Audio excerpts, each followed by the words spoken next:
ओम नमो भगवते वासुदेवाय। आपनालोके देखिছেনে মই বৰ্তমান উপস্থিত আছো বগীবাৰী তিনিআলিত। 8 দিনীয়াকৈ শিৱ মন্দিৰ প্ৰাংগণতে তেওঁলোকে ভাগৱতৰ অখণ্ড ভাগৱত পাঠ পাতিছে। তাৰে এক আলোকপাত কৰিবলৈ মই এনেদৰে ইয়ালৈ আহিলো। এয়া দেখিছেনে দুপৰীয়াৰ সময়ত ভাগৱত পাঠ হৈ আছে। এতিয়া কেনেকৈ তেওঁলোকে আয়োজন কৰিছে সেই বিষয়ে অলপ মই জানিবলৈ যত্ন কৰিম, আৰু কিমান দূৰৰ পৰা পাঠকসকল আহিছে সেয়াও মই জানিবলৈ যত্ন কৰিম।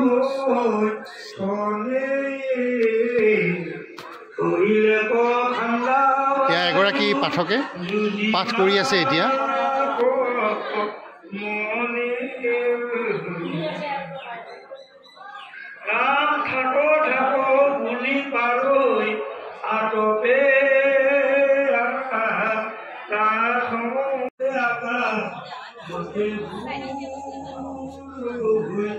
মই আগতেও কৈছিলোঁ যে কলংঘুটি নৈৰ পাৰত এটা তিনিআলি, আৰু সেই তিনিআলিতেই আছে এটা শিৱ মন্দিৰ, আৰু সেই শিৱ মন্দিৰ প্ৰাংগণতেই বগীবাৰী গাঁৱৰ ৰাইজে মিলি 8 দিনীয়াকৈ ভাগৱতৰ অখণ্ড ভাগৱত পাঠ কৰি আছে।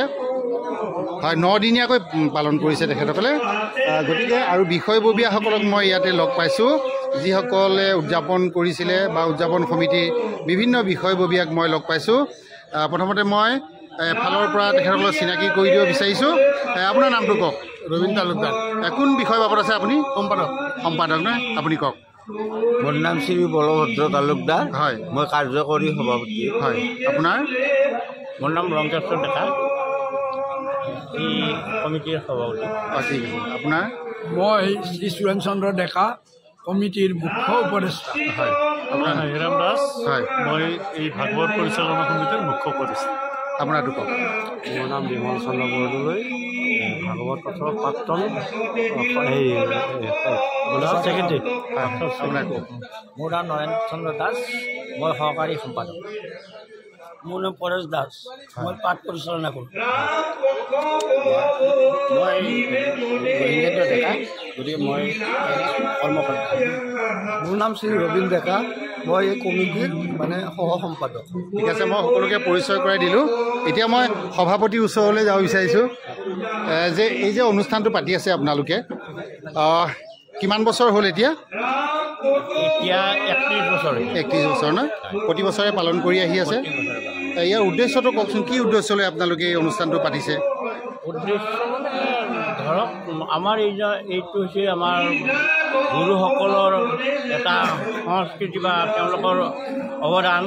আমাৰ গুৰু শ্ৰীমন্ত শংকৰদেৱে এই সংস্কৃতৰ পৰা অসমীয়াত অনুবাদ কৰি যিখন ভাগৱত শাস্ত্ৰ দিছিল, সেই শাস্ত্ৰখন প্ৰচাৰৰ কাৰণে আমি, আৰু বিশেষকৈ ঈশ্বৰৰ কল্যাণৰ কাৰণে, যে এই য'ত ভগৱন্তৰ গুণানুকীৰ্তন হয় তাতেই ভগৱন্ত থাকে, আৰু তেওঁৰ ওচৰত আমি প্ৰাৰ্থনা জনাইছোঁ যে বিশ্বখন মংগলময় হওক, সকলো মানুহবোৰ যে জাতি ধৰ্ম নিৰ্বিশেষে সকলো মানুহ যাতে সুস্থ থাকে, ইয়াকে আমি ভগৱন্তৰ ওচৰত কামনা কৰি এই ভাগৱত পাঠৰ আয়োজন কৰিছোঁ। আৰু আমাৰ এই অঞ্চলত, বগীবাৰী অঞ্চলত যিসকলেই বহুত কষ্ট কৰি দান বৰঙণি দি এই অনুষ্ঠানটো কৰি আছে, তেওঁলোকৰো মংগল হওক, ইয়াকে আমি ভগৱন্তৰ ওচৰত প্ৰাৰ্থনা কৰোঁ, আৰু এই উদ্দেশ্যক লৈ আমি ভাগৱত পাঠ ইয়াত আৰম্ভ কৰা হৈছে। ঠিক আছে, ভাল লাগিল কথাখিনি শুনি।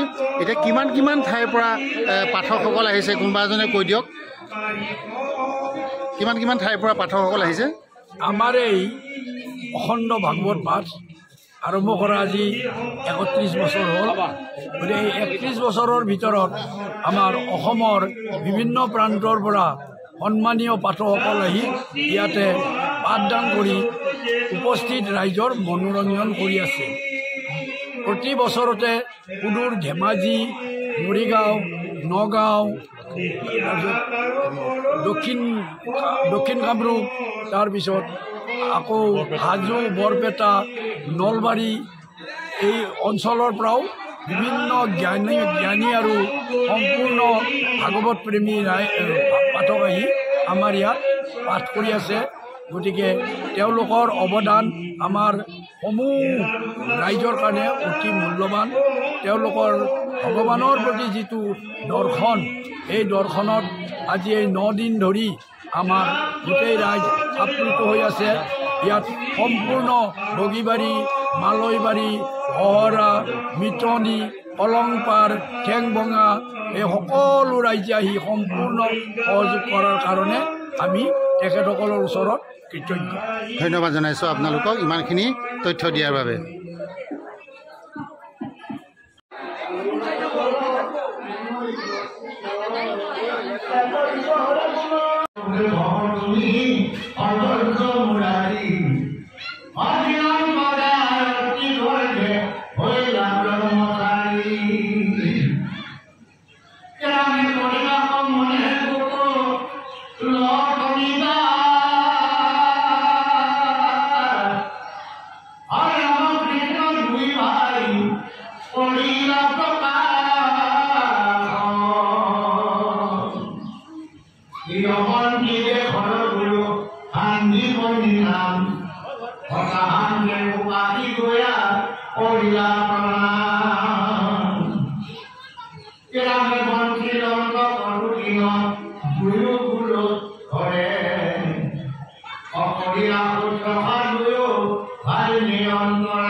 Jalo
মন্ত্ৰী পৰিষদত থাকিব প্ৰসন্ন ডেকা, সাত পৰিষদত থাকিব সুৰেন ডেকা, জগন্নাথ পাঠক আৰু জগদীশ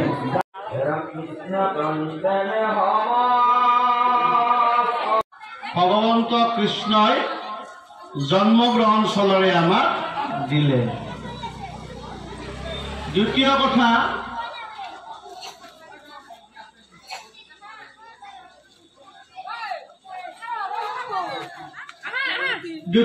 আপোনালোকে জানে কৃষ্ণই কাৰাগাৰত জন্মগ্ৰহণ কৰিছিল। কিয় বাৰু কৃষ্ণই কাৰাগাৰত জন্মগ্ৰহণ কৰিব লাগে? এই জগতৰ পৰম ব্ৰহ্ম কৃষ্ণই কাৰাগাৰতহে জন্মগ্ৰহণ কৰিব লাগেনে? কাৰাগাৰত জন্মগ্ৰহণ কৰাৰ অৰ্থ হ'ল অকল কৃষ্ণই কাৰাগাৰত জন্মগ্ৰহণ কৰা নাই। আমিও সমস্ত জীৱই মানৱে মাতৃৰ গৰ্ভ কাৰাগাৰত 10 মাহ 10 দিন থাকি আমিও এদিন জন্মগ্ৰহণ কৰিছোঁ। অকল কৃষ্ণই কাৰাগাৰত জন্মগ্ৰহণ কৰা নাই, আমিও মাতৃৰ গৰ্ভ কাৰাগাৰত 10 মাহ 10 দিন থাকি আমিও জন্মগ্ৰহণ কৰিছোঁ। আৰু তাতকৈ ডাঙৰ কথা, কৃষ্ণ জন্মৰ আগে আগে কি কৰি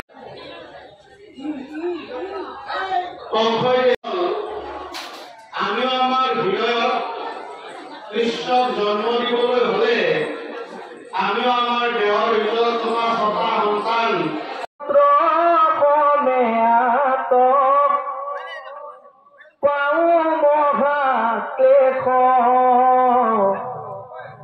কৰণে পখিলু প্ৰভু ৰাখা কেশ তোমাৰ চৰণ কমল